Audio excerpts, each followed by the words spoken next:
Hello students, कल हम dipole moment के बारे में पढ़ रहे थे जिसमें हमने बेरिलियम फ्लोराइड, HF ये सब मॉलिक्यूल का डायपोल मोमेंट देखा था और ये भी देखा कि डायपोल मोमेंट जो है वो एक वेक्टर क्वांटिटी है जो मैग्नीट्यूड और डायरेक्शन दोनों पर डिपेंड करती है। Okay, now we will calculate the magnetic moment, so dipole moment of BF3 boron trifluoride का हम निकालते हैं। देखो, अब देखो ये है स्ट्रक्चर BF3 का। बोरॉन सेंटर में है और 3 फ्लोरीन ऐसे इक्वल डिस्टेंस पर है एक दूसरे से। तो अगर ये पूरा एंगल 360 है ना, ये पूरा कितना होगा 360 होगा।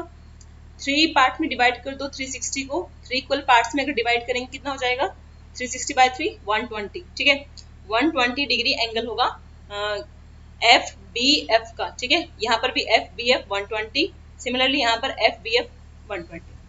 अब देखो ये जो पॉली एटॉमिक मॉलिक्यूल है इसमें कैसे आपने डायपोल मोमेंट निकालना है। एक चीज यहाँ पे थोड़ा नोटिस करो, यहाँ पे दो तरह के डायरेक्शन दिख रही है मुझे, है ना। ये जो डायरेक्शन है इस तरफ, ये लेफ्ट साइड में एरो है ना। सिमिलरली ये वाला और ये वाला और ये वाला किस साइड है, राइट साइड में। तो मतलब दो डायपोल मोमेंट की डायरेक्शन बन रही है, एक तो राइट साइड की तरफ जा रहे हैं और एक लेफ्ट साइड की तरफ जा रहा है। तो ये तो कहीं ना कहीं पता है कि एक दूसरे को कहीं ना कुछ कैंसिल होगा, क्योंकि जब भी वेक्टर क्वांटिटी में दो चीजें जो ऐसी हैं जिनकी डायरेक्शन अपोजिट है वो एक दूसरे को डेफिनेटली कैंसिल करेंगे। अब यहाँ पर इसका और इसका डायपोल मोमेंट क्या होगा, नेट।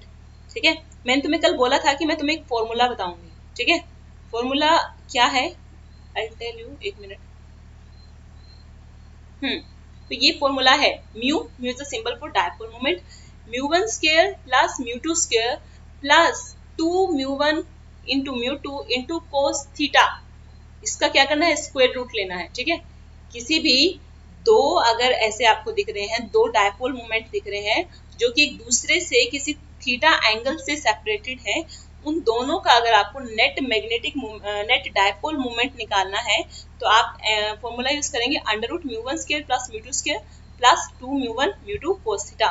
ओके, अब इस केस में देखो मैंने इन दोनों का निकालना है, एक तो ये वाला BF और एक ये वाला BF। ठीक है, सपोज करो कि इसका जो डायपोल मोमेंट है दैट इज μ1 और इसका एज्यूम कर लो μ2 है। ओके, और इन दोनों के बीच में कितना एंगल था 120 डिग्री का, मतलब थीटा कितना है, थीटा है 120 डिग्री।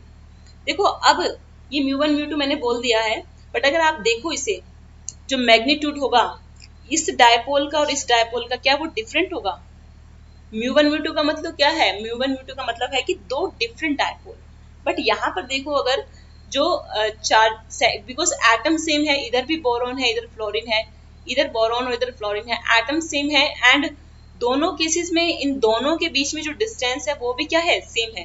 जितना बॉन्ड लेंथ इसका है उतना ही बॉन्ड लेंथ इसका है। तो अगर ऐसा केस आता है कि देखो सेम एटम है, सेम बॉन्ड लेंथ है ना, क्या डेफिनेटली सेम ही होगी। दो एटम्स के बीच में जो सिमिलर एटम है बी और एफ दोनों केस में क्या सेम चीज है ना, क्लियर।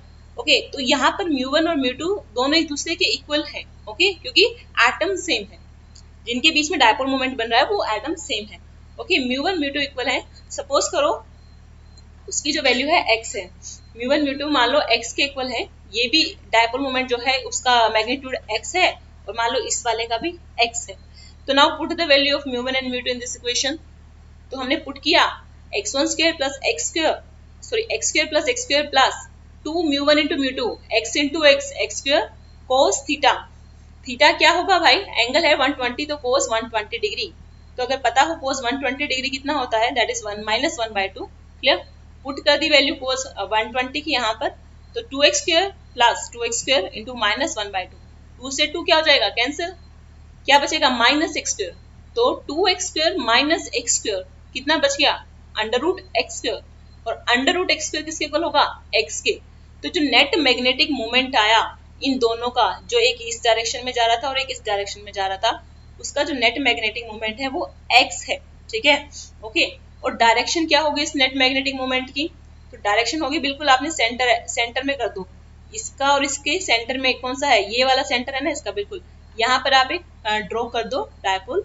ठीक है, ये नेट जो मैग्नेटिक मोमेंट होगा इस वाले का और इस वाले का, उसके डायरेक्शन है। ठीक है, तो मैग्नीट्यूड x है और डायरेक्शन ये वाली है। ये जो डायरेक्शन है इस वाले के बिल्कुल अपोजिट है ना, ये इधर है और ये इधर है, एक दूसरे के क्या है 180 है ना, और मैग्नीट्यूड भी सेम है क्योंकि इसका भी क्या होगा, यहाँ पर भी बी और एफ ही तो है, तो इसका मैग्नीट्यूड भी मैं क्या कहूंगी, एक्स है। इसका भी एक्स है और इसका भी क्या होगा, एक्स होगा, जो नेट मैग्नेटिक मोमेंट आया। बट दोनों के डायरेक्शन अपोजिट है, इसलिए तो पूरे मॉलिक्यूल का, होल मॉलिक्यूल का BF3 का जो डायपोल मोमेंट है वो 0 है। मतलब BF3 आपका पोलर मॉलिक्यूल नहीं है। क्लियर? BF3 पोलर मॉलिक्यूल नहीं है।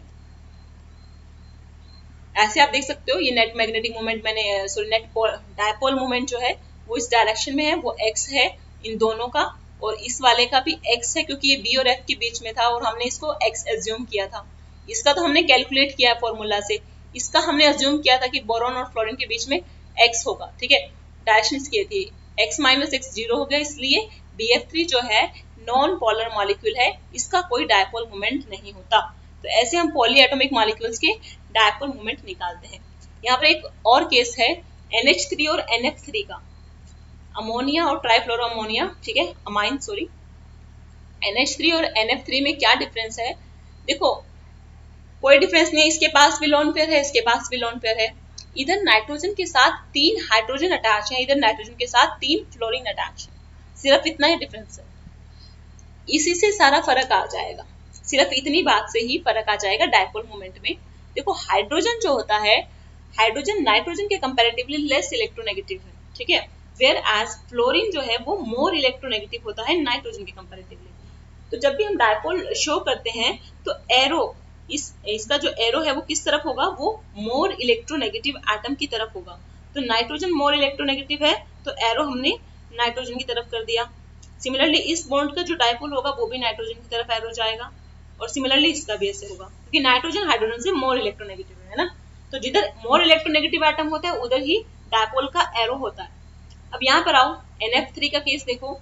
अब यहाँ पर फ्लोरीन जो है, पता है फ्लोरीन पूरे पीरियोडिक टेबल में सबसे ज्यादा इलेक्ट्रोनेगेटिव एलिमेंट है, तो डायपोल मोमेंट की डायरेक्शन किस तरफ होगी, फ्लोरीन की तरफ होगी, क्योंकि फ्लोरीन नाइट्रोजन से ज्यादा इलेक्ट्रोनेगेटिव है। ठीक है, इस वाले का, इस वाले का और इस वाले का। अब ऊपर क्या है, साथ में क्या है, एक लॉन पेयर है और एक लॉन पेयर है। नाइट्रोजन अगर याद हो, electronic configuration 2s2 2p3, 2s2 2p3, atomic number 7। तो 3 बॉन्ड बनाए ना इसने हाइड्रोजन के साथ, तो ये तीनों इलेक्ट्रॉन यूटिलाइज कर लिए है ना, 1 इलेक्ट्रॉन जो ऑर्बिटल में पड़ा है, 3 कोवेलेंट बॉन्ड में यूज हो गए तीनों इलेक्ट्रॉन 2p में जो पड़े हैं। ये जो 2s में इलेक्ट्रॉन पड़ा था ये एज अ लोन पेयर रह जाएगा क्योंकि इसने किसी बॉन्डिंग में पार्टिसिपेट नहीं किया, तो ये एज अ लोन पेयर ऊपर रहेगा। ठीक है, दिख रहा है ना, ये ऊपर लोन पेयर बना रखा है, ऑर्बिटल में पड़ा है एक पेयर ऑफ इलेक्ट्रॉन। अब जब भी एक याद रखना, ऐसा कोई लॉन पेयर हो किसी एटम के साथ ऐसे, तो उसका जो डायपोल मोमेंट होगा, ऑब्वियसली लॉन पेयर जो है वो ऑर्बिटल है जिसके पास इलेक्ट्रॉन है, ठीक है, ओके, इसका जो डायपोल मोमेंट होगा ये हमेशा लॉन पेयर की तरफ होगा, उसकी डायरेक्शन लॉन पेयर की तरफ होगी। ठीक है, इसको आप एज अ बॉन्ड ट्रीट करना पड़ेगा आपको, तो it is not a bond, but ये नाइट्रोजन एंड लॉन पेयर के बीच की पोलैरिटी बताता है। ठीक है, नाइट्रोजन एंड लॉन पेयर के बीच की पोलैरिटी बता रहा है। तो जो डायपोल मोमेंट की डायरेक्शन होगी that will be in the direction of lone pair. ठीक है, ओके, अब इसकी डायरेक्शन है लॉन पेयर की, लॉन पेयर की तरफ। अब आ जाओ फिर से अपने टॉपिक पर।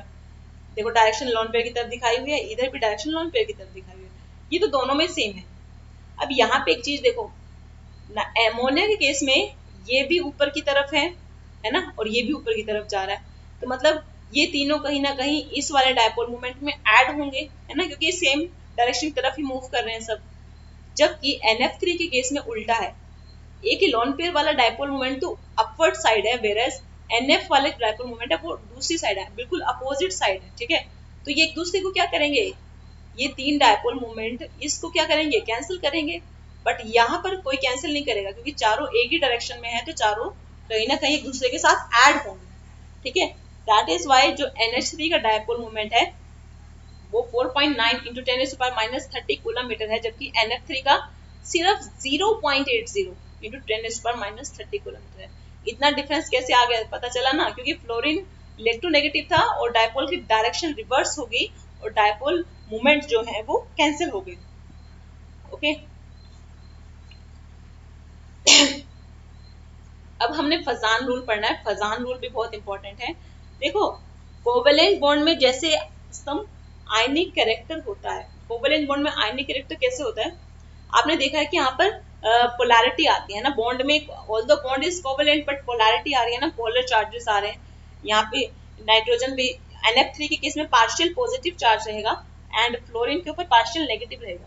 तो पार्शियल चार्जेस आ रहे हैं ना, कंप्लीट चार्जेस नहीं आ रहे, तो मतलब क्या है कि वो कहीं ना कहीं पार्शियल आयनिक कैरेक्टर शो करेगा। ठीक है, ओके, क्योंकि आयनिक बॉन्ड में होता है कि चार्ज सेपरेशन होता है। अगर पार्शियल चार्ज आ रहा है तो मतलब पार्शियल आयनिक कैरेक्टर आ रहा है। तो ये कहते हैं कि अगर कोवेलेंट बॉन्ड में पार्शियल आयनिक कैरेक्टर है तो इसका मतलब ये भी हो सकता है कि आयनिक बॉन्ड में भी सम पार्शियल कोवेलेंट कैरेक्टर हो सकता है। ठीक है, क्लियर। तो ये जो पार्शियल कोवेलेंट कैरेक्टर है आयनिक बॉन्ड में, ये फजान रूल ने एक्सप्लेन किया है विद सम रूल्स। तो फजान क्या कहते हैं, फजान के 3 रूल्स हैं। फजान ने 3 रूल्स दिए। फजान कहते हैं कि जितना छोटा केटाइन होगा, smaller the size of cation, और जितना बड़ा अनायन होगा, larger the size of अनायन, greater will be the covalent character.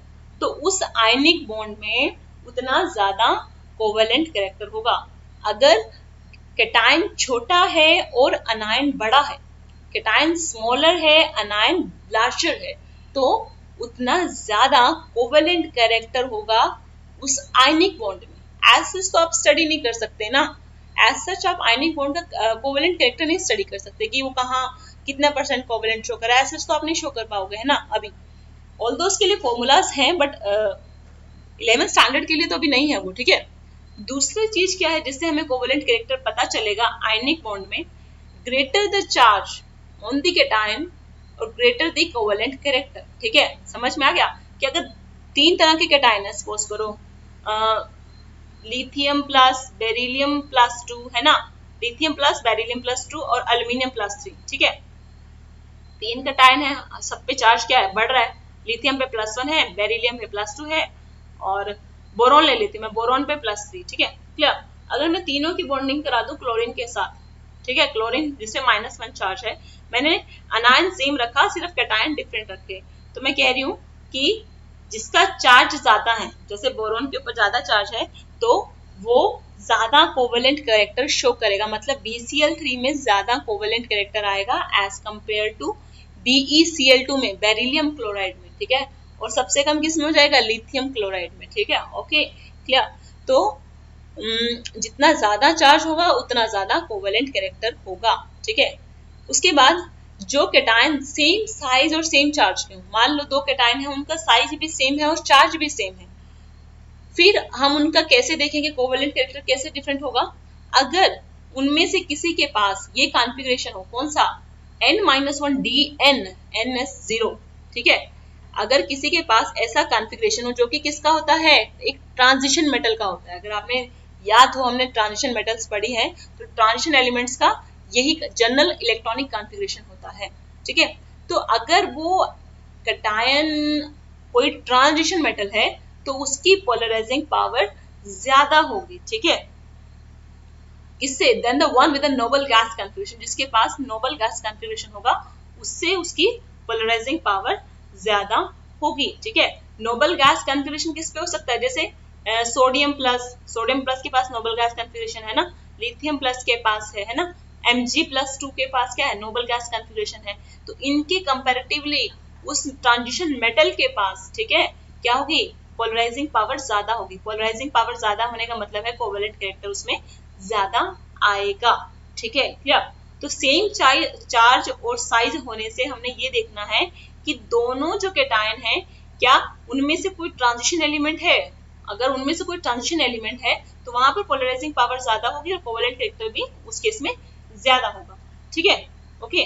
तो केटायन जो होते हैं वो पोलराइज करते हैं अनायन को। ठीक है, पोलराइज करना होता है उनके इलेक्ट्रॉनिक जो चार्ज है ना उसको अपनी तरफ पुल करना। ठीक है, ओके, अपनी तरफ पुल करेंगे तो क्या होगा कि जो इलेक्ट्रॉनिक चार्ज होगा दोनों के बीच में आ जाएगा। ऐसे देखो, यहाँ पे दिखाती हूँ, मान लो ये है आपका A पॉजिटिव यानी केटायन, ठीक है, पॉजिटिव है बेटा चार्ज, और ये है B नेगेटिव। तो आपको पता होगा अगर इनके पास सेम नंबर ऑफ इलेक्ट्रॉन्स हैं तो जनरली अनायन जो है उसका साइज बड़ा होता है एज कंपेयर टू कैटायन। ठीक है, कैटायन छोटे साइज का होता है, सपोज इतना साइज है B नेगेटिव का और मैं एज्यूम कर रही हूँ इतना साइज है ए पॉजिटिव का कैटायन का। अब बात आई थी सेम चार्ज और साइज की। अगर मैं कहूँ वो कैटायन ट्रांजिशन एलिमेंट है, ट्रांजिशन मेटल है, तो उसकी पोलराइजिंग पावर ज्यादा हो। फिर हम बात करेंगे कि पोलराइजिंग पावर ज्यादा होने का क्या मतलब है। पोलराइजिंग पावर ज्यादा होने का मतलब है कि ये कैटायन इस अनायन के इलेक्ट्रॉन क्लाउड को डिस्टोर्ट करेगा। डिस्टोर्ट मतलब उसमें जो उसकी सिमेट्री है उसको खत्म करेगा। जैसे अभी यहाँ पर ये जो चार्ज होगा नेगेटिव चार्ज, ये सिमेट्रिकली इस पूरे एटम पर स्प्रेड हुआ होगा, बट कैटायन के कांटेक्ट में आने पर, ए पॉजिटिव के कांटेक्ट में आने पर ये ए पॉजिटिव इसके इलेक्ट्रॉनिक चार्ज को अपनी तरफ खींचेगा। ठीक है, जो चार्ज पहले इस पर ही सराउंडेड था अब वो किस तरफ जाएगा, कैटायन की तरफ जाएगा ना, क्योंकि कैटायन पॉजिटिव चार्ज है ना, अट्रैक्शन होगी कि नहीं होगी, डेफिनेटली होगी। इससे क्या हुआ कि ये जो इलेक्ट्रॉन डेंसिटी है जो पहले सिर्फ बी नेगेटिव तक लिमिटेड थी, अब वो इन दो एटम्स के बीच में इलेक्ट्रॉन डेंसिटी आ रही है ना, आ रही है। इससे क्या हुआ, इससे इन दोनों के बीच में कोवेलेंट कैरेक्टर बढ़ेगा, क्योंकि कोवेलेंट बॉन्ड में आपको याद हो जो इलेक्ट्रॉन, जो शेड पेयर ऑफ इलेक्ट्रॉन्स होते हैं वो सेंटर में रहते हैं ना, इलेक्ट्रॉन डेंसिटी दोनों के सेंटर में रहती है। अगर कोई कैटायन बी नेगेटिव को इस हद तक पोलराइज कर रहा है कि उसकी जो इलेक्ट्रॉन चार्ज है, उसका जो इलेक्ट्रॉन क्लाउड है वो इन दोनों एटम के बीच में आ रहा है, इसका मतलब ये है कि इस बॉन्ड में कोवेलेंट कैरेक्टर आ रहा है। ठीक है, तो जितना अच्छे से कोई कैटायन अनायन को पोलराइज करता है उतना अच्छे से और उतना ज्यादा उसमें कोवेलेंट कैरेक्टर होगा। क्या उसके बाद देखो हमने पढ़ने हैं valence shell electron pair repulsion theory, जिसे हम बोलते हैं VSEPR थ्योरी, वेरी इंपॉर्टेंट। ठीक है, क्लियर। तो valence shell electron pair theory हमें क्यों पढ़नी पड़ी, क्योंकि जो ल्यूइस का कंसेप्ट था वो ये तो बता रहा था कि कैसे बॉन्ड बन रहे हैं, बट आपको पता हो, मैंने बताया भी था, हमें कैसे पता चलेगा BF3 जो है वो ट्रायगोनल प्लेनर है, BeF2 जो है वो लीनियर है, वो ल्यूइस कंसेप्ट नहीं बता पाता। ठीक है, उसके लिए valence shell electron pair repulsion theory आई है।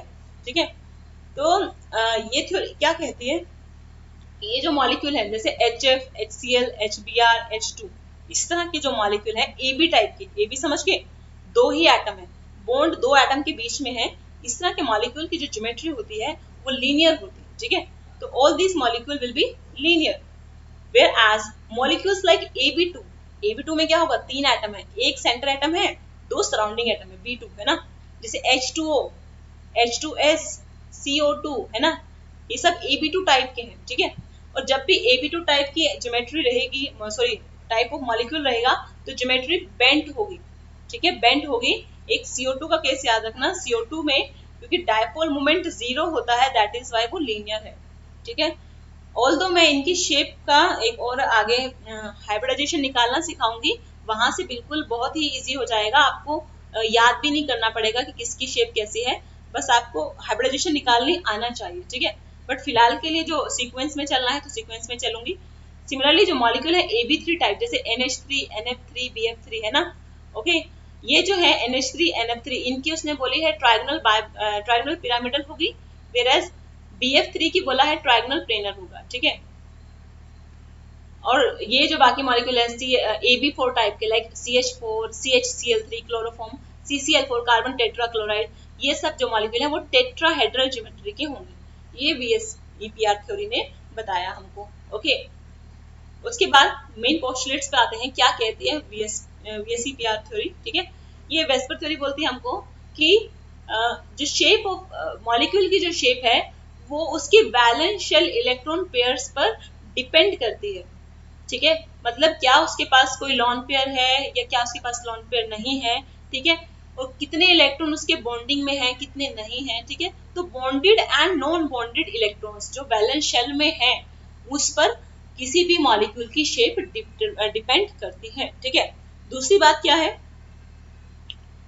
कि अब देखो वैलेंस शेल में क्या है, इलेक्ट्रॉन पेयर्स है। ठीक है, अगर है तो इलेक्ट्रॉन पेयर्स है और इलेक्ट्रॉन पे चार्ज है नेगेटिव। ठीक है, तो ये जो इलेक्ट्रॉन पेयर है ये एक दूसरे को क्या करते हैं, ये रिपेल करते हैं। ठीक है, क्लियर, क्योंकि उनका इलेक्ट्रॉन क्लाउड नेगेटिवली चार्ज है, that is why electron pair एक दूसरे को रिपेल करेंगे, there will be repulsion between electron pairs. ठीक है, in valence shell. Third postulate क्या कहता है कि अब देखो, अगर दो चीजें जो आपस में एक दूसरे को रिपेल कर रही है ना, वो कभी भी एक दूसरे के साथ रहना पसंद नहीं करेंगे, है ना, बिकॉज रिपल्शन क्या करता है, रिपल्शन दो चीजों को दूर दूर करता है, ठीक है। तो इससे क्या होगा कि दो लोन पेयर हमेशा एक दूसरे से मैक्सिमम डिस्टेंस पर रहना पसंद करेंगे, ठीक है। दो लोन पेयर के बीच में जो डिस्टेंस है वो मैक्सिमाइज हो जाएगा, सो दैट उनके बीच में जो रिपल्शन है वो मिनिमाइज हो जाए, है ना, क्लियर। तो डिस्टेंस को मैक्सिमाइज करना है क्योंकि हमने रिपल्शन को मिनिमाइज करना है। अगर किसी मॉलिक्यूल में रिपल्शन ज्यादा है, इट मींस वो मॉलिक्यूल अनस्टेबल है, ठीक है। और हर चीज स्टेबल होना चाहती है, तो वो भी क्या चाहेगा कि मेरे जो लॉन पेयर्स हैं उनके बीच में रिपल्शन कम हो। इसलिए वो क्या करते हैं कि लॉन पेयर जो है एक दूसरे से ज्यादा डिस्टेंस पर रहना पसंद करेंगे, सो दैट उनके बीच में रिपल्शन ज्यादा ना हो। क्लियर, ये थर्ड पोस्टुलेट था। उसके बाद है फोर्थ पोस्टुलेट। फोर्थ पोस्टुलेट क्या कहता है कि जो इलेक्ट्रॉन पेयर्स हैं, ठीक है, जो वैलेंस शेल में इलेक्ट्रॉन पेयर्स हैं, they are localizing on the spherical surface at a maximum distance from one another. ये इसी का ही फर्दर एक्सप्लेनेशन है, इसमें कुछ भी नया पॉइंट नहीं है। तो नेक्स्ट पोस्टुलेट पे आ जाओ। नेक्स्ट पोस्टुलेट क्या कहता है कि कोई भी मल्टीपल बॉन्ड जो एक सिंगल इलेक्ट्रॉन पेयर से बना हो, ठीक है, कि जो एक सिंगल इलेक्ट्रॉन से बना हो, और and the 2 or 3 electron pairs of multi bond are treated as single super pair, ठीक है। ऐसे भी बॉन्ड हैं जिनमें इलेक्ट्रॉन्स जो हैं 2 या 3 पेयर्स आ सकते हैं, ठीक है। ऐसे को हम बोलते हैं सिंगल सुपर पेयर, वो जो कि आपको सिलेबस में अभी नहीं है, ठीक है। अगर सिंपल मल्टीपल बॉन्ड है उसको हम सिंगल इलेक्ट्रॉन पेयर की तरह ही ट्रीट करेंगे, ठीक है, क्लियर। उसके बाद दो या दो से ज्यादा रेजोनेंस स्ट्रक्चर अगर होते हैं किसी मॉलिक्यूल के, ठीक है, तो वेस्पर मॉडल आप किसी भी स्ट्रक्चर पर लगा सकते हो। वेस्पर मॉडल मतलब यही जो सारे पोस्टुलेट्स हैं कि जो इलेक्ट्रॉन पेयर्स हैं वो एक दूसरे से मैक्सिमम डिस्टेंस पर रहते हैं, उनके बीच में रिपल्शन होती है, क्या, और सेंट्रल मॉलिक्यूल जो उस मॉलिक्यूल की जो शेप है वो उसके जो बॉन्डेड और नॉन बॉन्डेड इलेक्ट्रॉन्स हैं सेंट्रल एटम के, उस पर डिपेंड करती है। ये जो पोस्टुलेट्स हैं, ये अगर आप किसी भी मॉलिक्यूल के एक से ज्यादा रेजोनेंस स्ट्रक्चर ड्रॉ करते हो तो उन सभी स्ट्रक्चर पर ये सब पोस्टुलेट एप्लीकेबल होंगे according to VSEPR theory, okay, clear. अब एक और बात सबसे बड़ी इंपॉर्टेंट ये है कि अगर इलेक्ट्रॉन पेयर्स या लॉन पेयर्स एक दूसरे को रिपेल करते हैं तो याद रखना कि सबसे ज्यादा जो रिपल्शन होती है वो लॉन पेयर और लॉन पेयर के बीच में होती है। लॉन पेयर के बीच में रिपल्शन सबसे ज्यादा क्यों है अभी? क्योंकि वो फ्री है, बिल्कुल फ्री, ओके, कोई उनको पकड़ नहीं रहा है, बिल्कुल फ्री है, तो इसलिए उनके बीच में रिपल्शन क्या है, सबसे ज्यादा है। लॉन पेयर के बीच में सबसे ज्यादा रिपल्शन है, जबकि इससे कम किसके बीच में होती है, लॉन पेयर और बॉन्ड पेयर, ठीक है। बॉन्ड पेयर कौन सा होगा भाई, जो बॉन्ड पेयर बॉन्डिंग में जो इलेक्ट्रॉन पार्टिसिपेट कर रहे हैं ना, जैसे ये बॉन्ड है, इसमें जो इलेक्ट्रॉन होगा वो बॉन्ड पेयर है, ठीक है। तो उससे कम रिपल्शन होती है लॉन पेयर और बॉन्ड पेयर के बीच में। उनके बीच में रिपल्शन होगी ना, बॉन्ड पेयर में भी क्या इलेक्ट्रॉन ही है, और सबसे कम रिपल्शन होती है बॉन्ड पेयर और बॉन्ड पेयर के बीच में, ठीक है, क्योंकि ये इलेक्ट्रॉन्स जो है वो बाउंडेड है, ये लोकलाइज्ड है। मान लो इसके बीच में यहाँ पे इलेक्ट्रॉन है और इसके बीच में इलेक्ट्रॉन है, ठीक है, क्योंकि दोनों बॉन्ड है जो इलेक्ट्रॉन से बना है, ओके। ये जो इलेक्ट्रॉन है बाउंडेड है ना, इन दो एटम के बीच में ये बाउंडेड है, इन दो एटम के बीच में ये बाउंडेड है, दैट इज व्हाई इनके बीच में जो रिपल्शन है वो सबसे लीस्ट होगा। सबसे ज्यादा है लॉन पेयर, उससे कम है लॉन पेयर बॉन्ड पेयर, और सबसे कम होगा बॉन्ड पेयर रिपल्शन, ओके। उसके बाद एक और चीज याद रखना कि जो लॉन पेयर है किसी भी मॉलिक्यूल में सबसे ज्यादा स्पेस ऑक्यूपाई करेंगे एज कंपेयर टू बॉन्डिंग, क्योंकि बॉन्डिंग पेयर जो है वो मैंने बताया ना वो लोकलाइज्ड है किसी ना किसी दो एटम के बीच में, क्योंकि वो बॉन्डिंग में पार्टिसिपेट कर रखे हैं, उनके ऊपर बाउंडेशंस हैं, ठीक है, वो कहीं भी नहीं जा सकते।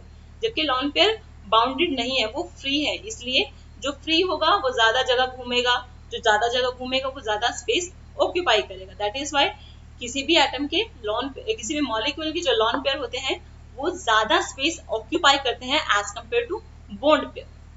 तो दो बातें याद रखना, एक तो रिपल्शन का ऑर्डर, लॉन पेयर सबसे ज्यादा, फिर कम लॉन पेयर बॉन्ड पेयर, और सबसे कम बॉन्ड पेयर। दूसरी बात ये कि लॉन पेयर जो है वो मोर स्पेस ऑक्यूपाई करते हैं as compare to bond pair. अब यहाँ पर हम दो तरह के मॉलिक्यूल पढ़ेंगे। दो तरह के मॉलिक्यूल पे हमने वेस्पर थ्योरी पढ़नी है। एक वो मॉलिक्यूल जिसमें सेंट्रल एटम के पास लोन पेयर है, दूसरे वो मॉलिक्यूल्स जिनमें सेंट्रल एटम के पास लोन पेयर नहीं है। ठीक है, दो ही पॉसिबिलिटी है, या तो सेंट्रल एटम के पास लोन पेयर हो सकता है या सेंट्रल एटम के पास लोन पेयर नहीं है। ये जो मॉलिक्यूल आपको दिख रहे हैं ये वो मॉलिक्यूल हैं जिनमें सेंट्रल एटम के पास कोई लोन पेयर नहीं है। अब मैं तुमको एक चीज और दिखा देती हूँ, मुझे वो समझानी पड़ेगी, उसके बिना मजा आ नहीं रहा। एक कंसेप्ट है वो मैं यहीं पे बढ़ा देती हूँ, क्योंकि अगर वो पहले आ गया तो अच्छे से समझ जाओगे। हाइब्रिडाइजेशन, हाइब्रिडाइजेशन देखो, किसी भी मॉलिक्यूल की हाइब्रिडाइजेशन फाइंड आउट करने के लिए आपको एक रूल याद रखना है। हाइब्रिडाइजेशन कुछ नहीं होता बच्चा, क्या होता है कि जब भी बॉन्डिंग में कोई एटम जाता है ना, तो उसकी जो एटॉमिक ऑर्बिटल है वो हाइब्रिडाइज होकर, मान लो एक s है और 3p है, एक s ऑर्बिटल है और 3p ऑर्बिटल है। 3p मतलब 3 नंबर बता रही हूँ, क्वांटम नंबर नहीं है, ये नंबर है। इसको मैं इंग्लिश में लिख देती हूँ, तुमने तो इसको 3p समझ लेना है। तो 1s ऑर्बिटल है, इसको भी रिमूव कर बेटा।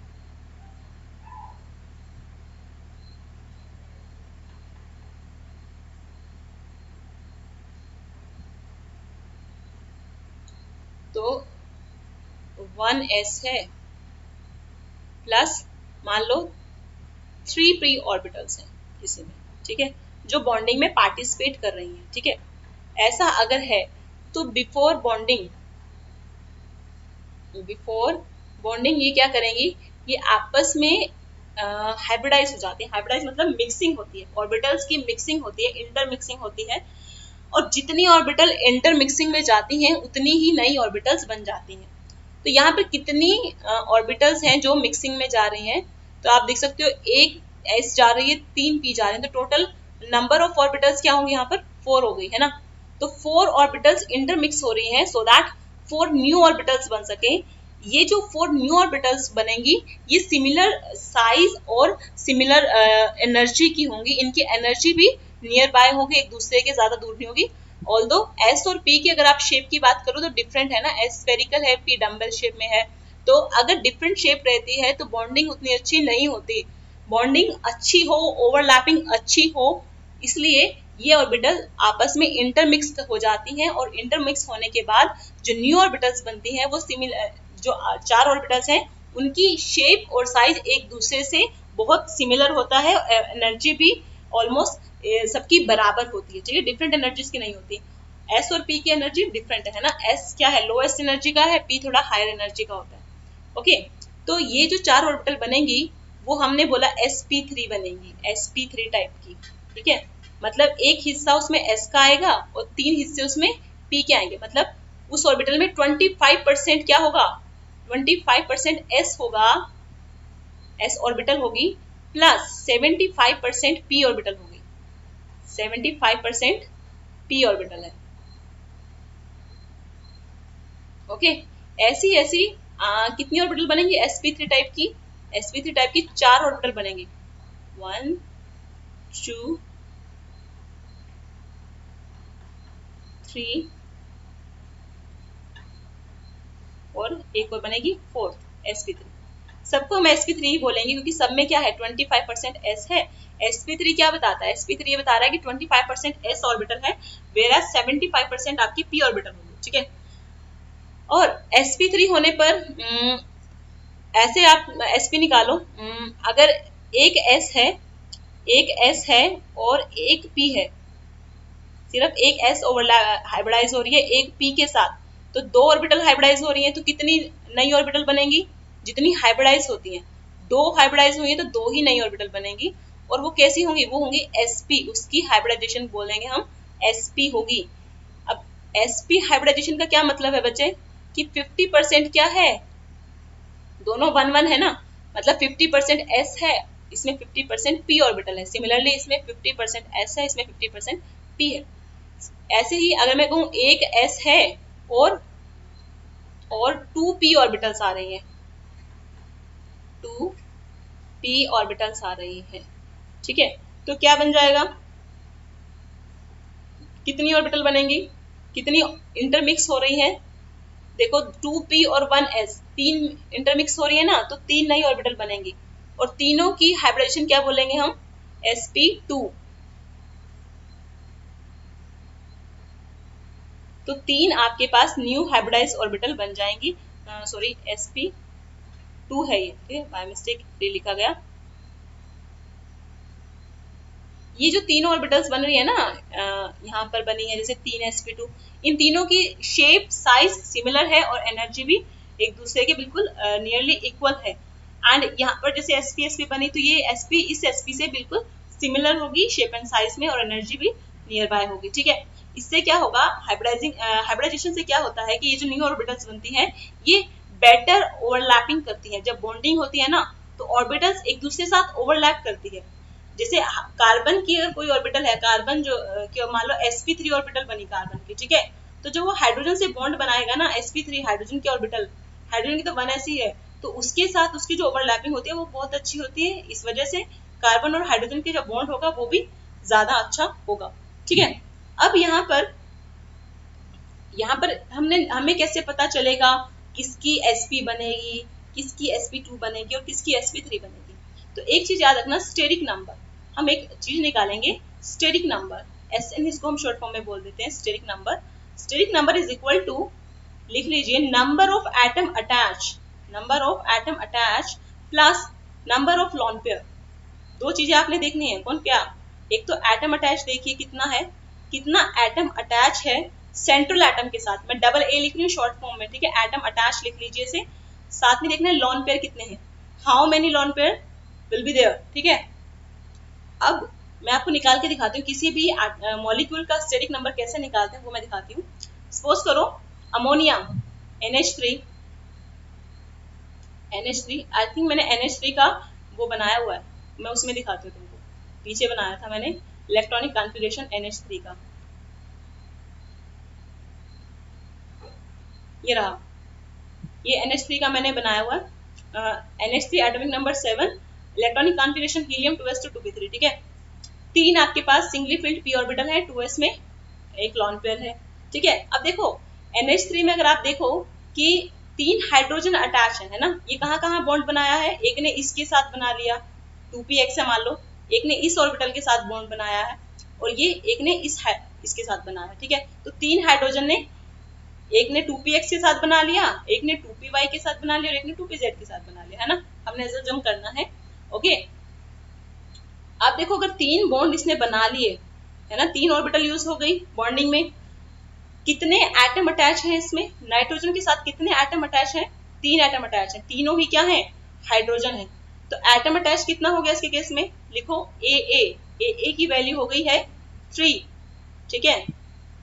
लॉन पेयर कितने हैं, लॉन पेयर मतलब दो इलेक्ट्रॉन, ठीक है। लॉन पेयर ये जो है इसमें दो इलेक्ट्रॉन है इसको, पर ये लॉन पेयर कितना है, लॉन पेयर तो 1 ही बोलेंगे ना इसको, तो एक लॉन पेयर है यहाँ पर, तो एटम अटैच तो 3 है, लॉन पेयर कितना हो गया, लॉन पेयर है 1। अमोनिया के लिए एटम अटैच है 3 और लॉन पेयर है 1, तो क्या स्टेरिक नंबर हो जाएगा अमोनिया का, 3 + 1 4 हो गया, है ना। तो अगर स्टेरिक नंबर 4 होता है, स्टेरिक नंबर 4 होता है, तो हाइब्रिडाइजेशन होती है sp3, क्या हो गई, sp3।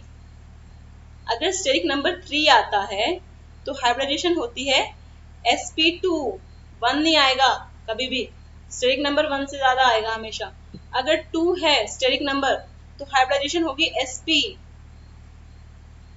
सिमिलरली अगर मैं बोलूं 4 से ज्यादा होने पर क्या होगा, अभी बता दूं, 4 से ज्यादा अगर होता है 5 या 6, वो शायद आपके अभी इस वाले चैप्टर में नहीं है, पर मैं फिर भी जनरल नॉलेज के लिए बता रही हूँ। 5 होने पर हाइब्रिडाइजेशन होती है आपकी sp3d,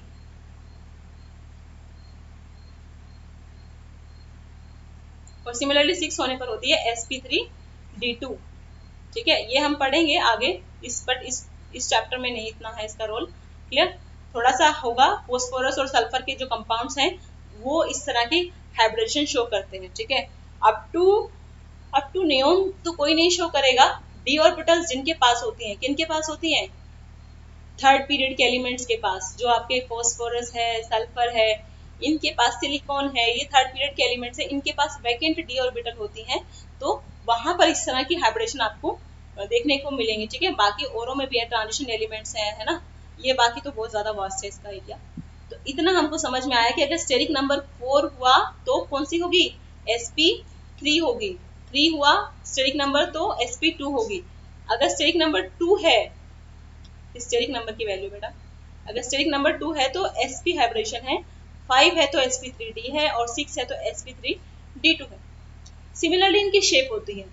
जैसे आपको पता चला कि sp3 है, जैसे ही आपको पता चला कि हाइब्रिडेशन sp3 है, तो मॉलिक्यूल की शेप क्या होगी जी, मॉलिक्यूल की शेप होगी है टेट्राहेड्रल।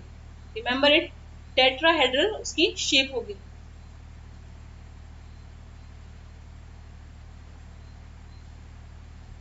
Tetrahedral, okay. अगर sp2 है, फिलहाल के तुम इतना याद रखो, sp2 है, sp2 होने पर क्या होगी, ट्राइगोनल प्लेनर, ट्राइगोनल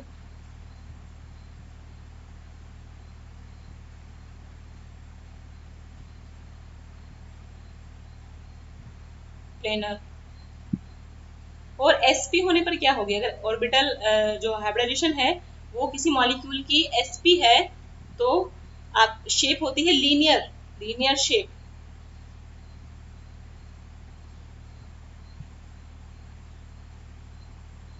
ठीक है, और एक और बता दूं, ये जो दो बची हैं वो भी बता देती हूँ कौन कौन सी। एक तो बतानी है sp3d, sp3d होने से होगा ट्राइगोनल बाय पिरामिडल, जिसे मैं शॉर्ट फॉर्म में लिख रही हूँ TBP, ट्राइगोनल बाय पिरामिडल।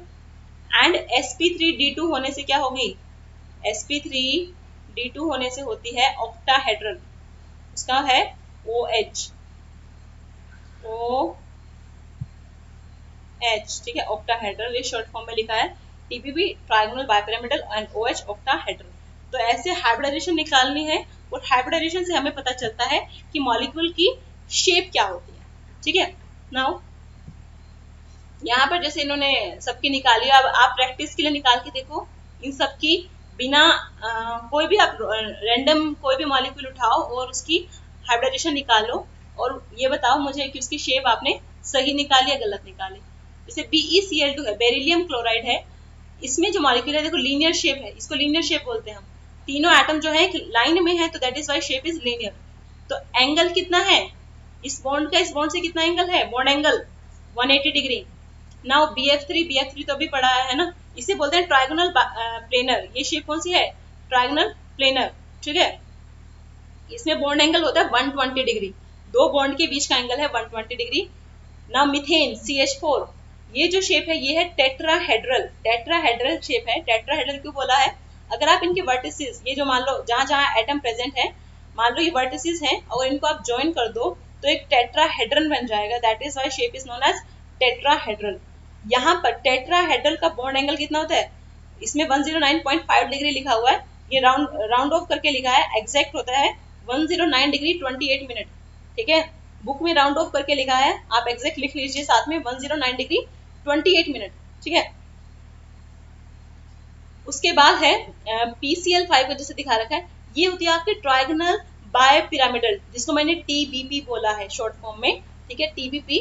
यहाँ पर देखो, ये जो ब्लू कलर का एटम है ये सेंट्रल एटम होता है, और यहाँ पर जो रेड कलर के एटम दिख रहे हैं ये आपके सराउंडिंग एटम है। ठीक है, जो सेंट्रल एटम से बॉन्डेड है। तो यहाँ पर दो तरह के आपको एटम दिखेंगे, कौन कौन से, एक तो ये देखो, ये और ये तीनों कैसे हैं, एक ट्राइगोनल प्लेन में है ना, ये ट्राइगोनल प्लेन में है, और ये जो ऊपर की तरफ दिख रहा है ये इस प्लेन से अबव है, अबव द प्लेन दिखेगा, और ये जो नीचे की तरफ एटम है it will be below the plane. ठीक है, ये बिलो द प्लेन है और ये अबव द प्लेन है। अगर आप इनके वर्टिसेस को ज्वाइन करो, है ना, मान लो जहां जहां एटम प्रेजेंट है उसको मैं वर्टिसेस अज्यूम करूं और उनको ज्वाइन करूं, तो शेप एक दो पिरामिड दिखेंगे आपको, एक ऊपर की तरफ और एक नीचे की तरफ पिरामिड दिखेगा।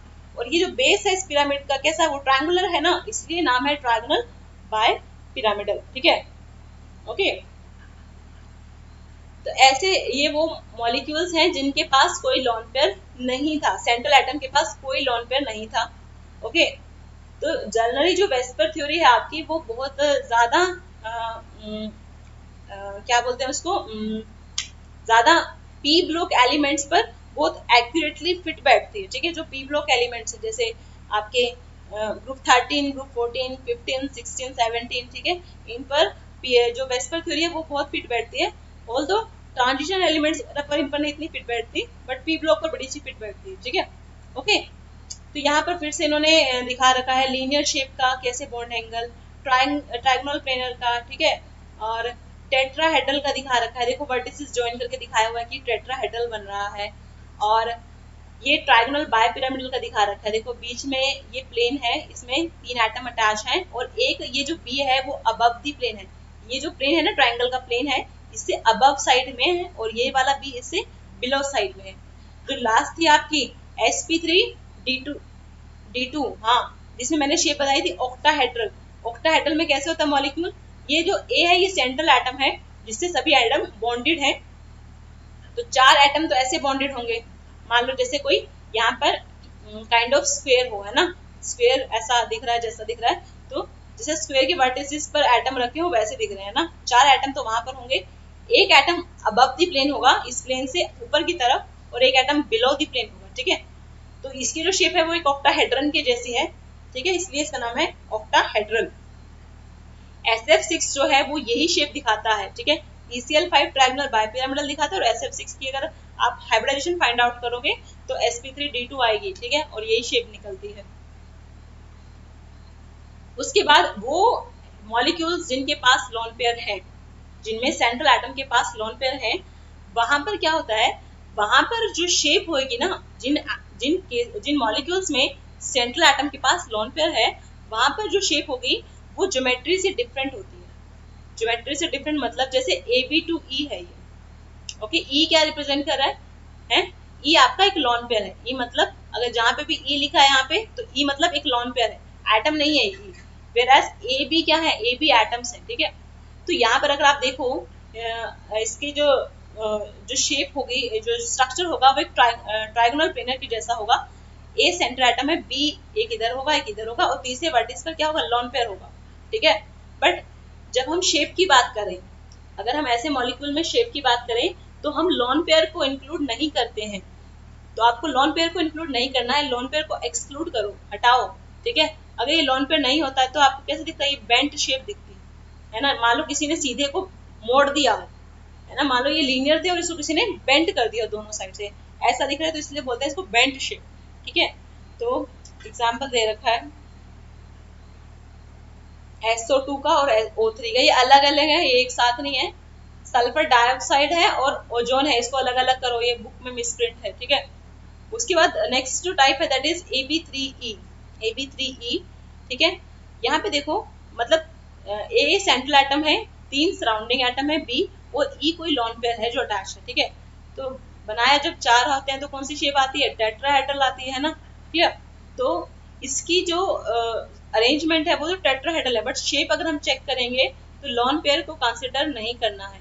इस लॉन पेयर को जो हम कंसिडर नहीं करेंगे मतलब समझो ये है ही नहीं, तो मॉलिक्यूल में सिर्फ ये और ये है, तो इसको हम बोलते हैं ट्रायगोनल पिरामिडल। ये ट्रायगोनल पिरामिड की जैसा है तो इसे ट्रायगोनल पिरामिडल बोलते हैं।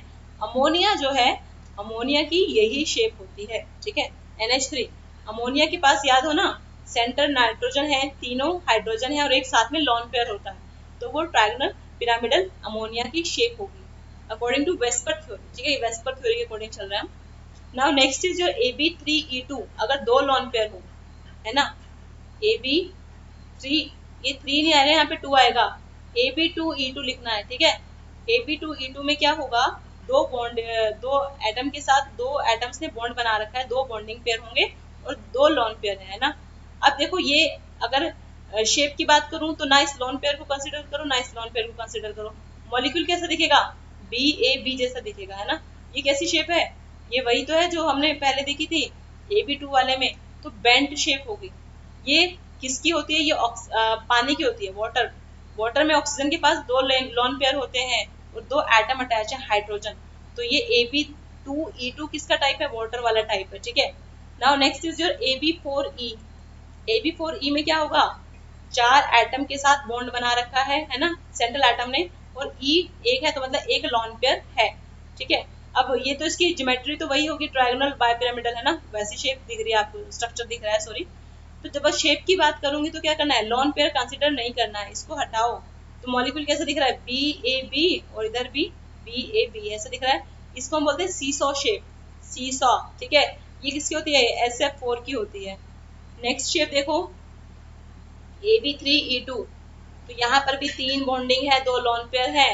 तो ये ट्रायंगल बाइपिरामिडल जैसा स्ट्रक्चर था, है ना, बट हमने लॉन पेयर को कंसीडर नहीं करना जब हम शेप की बात करेंगे।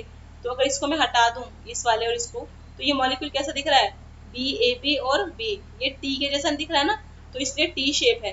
ये ClF3 में यही शेप होगी। सिमिलरली आपकी बाकी आप देख सकते हो, ठीक है, 2 ही बची हैं, ये आप खुद से कर लेना, बिल्कुल सिंपल ही है, कोई इसमें बड़े काम है नहीं। उसके बाद ये फर्दर एक्सप्लेनेशन है कैसे SO2 और SO2 में एंगल 119.5 डिग्री है, अमोनिया में 107 डिग्री है, ठीक है। और क्यों है 107 डिग्री, जबकि अमोनिया जो है वो टेट्राहेड्रल अरेंजमेंट में जाता है ना, टेट्राहेड्रल का एंगल था according to the book 109.5 degree है ना, ओके।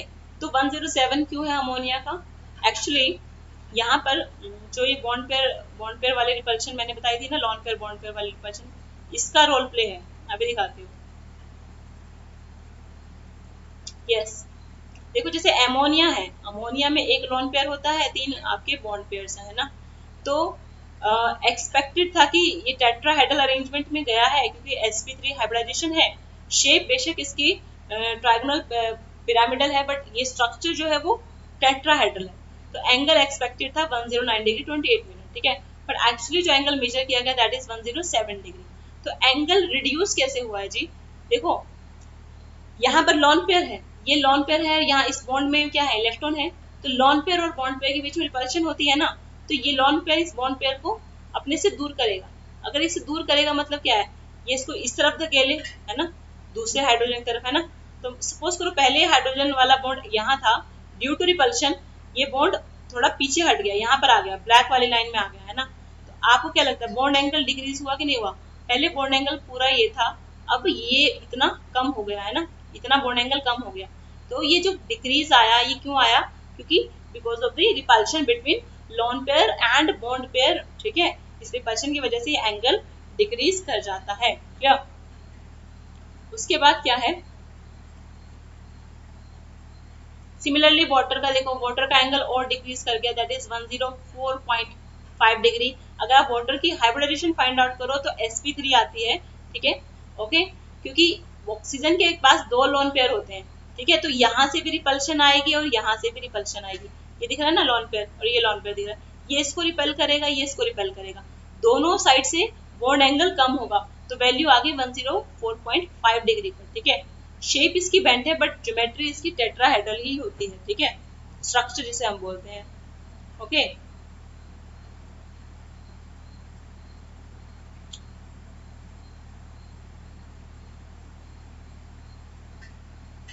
देखो यहाँ पर देखो AB3E2, अगर AB3E2 है तो ये 5 जब एटम अटैच होते हैं सेंट्रल एटम के साथ, तो पॉसिबिलिटी है क्या, ट्रायंगल बाइपिरामिडल में जाएगा, स्ट्रक्चर जाएगा ट्रायंगल बाइपिरामिडल में। अब यहाँ पर अगर आप देखो तो यहाँ पर 3 एटम अटैच हैं और 2 क्या है, लॉन पेयर है। अब इन लॉन पेयर को कहाँ रखूं, कोई भी पॉसिबिलिटी हो सकती है। पहली पॉसिबिलिटी है कि दोनों, ये जो होती है ना पोजीशन, ये इस ट्रायंगल प्लेन में आपको जो पोजीशन दिख रही है ना, ये वाली और ये वाली, है ना, इसे बोलते हैं हम इक्विटोरियल, इसे क्या बोलते हैं हम, इक्विटोरियल पोजीशन बोलते हैं। और ये जो ऊपर की तरफ है और नीचे की तरफ है एकदम स्ट्रेट लाइन में दिख रहे हैं, इसको हम बोलते हैं एक्सियल पोजीशन, ठीक है।